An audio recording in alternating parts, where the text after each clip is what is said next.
আসসালামু আলাইকুম এভরিওয়ান। কোয়েল পাখির অনেক যত্ন নেওয়ার পরেও আপনাদের কোয়েল পাখি ঠিক মতো ডিম পাড়ছে না, তাহলে আজকে এই ভিডিওটা আপনার জন্য অনেক কাজে আসবে। এই ভিডিওটা শেষ পর্যন্ত দেখলে আমি একটা ট্রিক্স আপনাদেরকে বলবো, যেটা করলে আপনাদের কোয়েল পাখি অনেক বেশি ডিম পারবে। সো এখানে আমি খাবার যেটা নিয়েছি সেটা হচ্ছে কোয়েল পাখির লেয়ার 1 নারিশের। তো এই খাবারটার সাথে আমরা কিছু উপাদান মিক্স করব, কিছু না বলতে একটা জাস্ট উপাদান মিক্স করব। এটা মিক্স করার ক্ষেত্রে এই ফলে দেখবেন আপনাদের কোয়েল পাখির ডিমের পার্সেন্টেজ অনেক বেশি বাড়ে যাবে। সেটা হচ্ছে যে এই শুটকি মাছের গুঁড়া।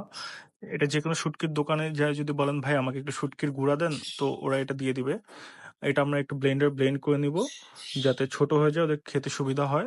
এটির কেজি 60 থেকে 70 টাকা নেয়। তো এখানে আমি 3 কেজির জন্য 250 গ্রাম শুটকি মাছের গুঁড়া মিক্স করে নিব। খুব ভালোভাবে মিক্স করে নেওয়ার পর এটা আমরা পাখিকে খেতে দেবো।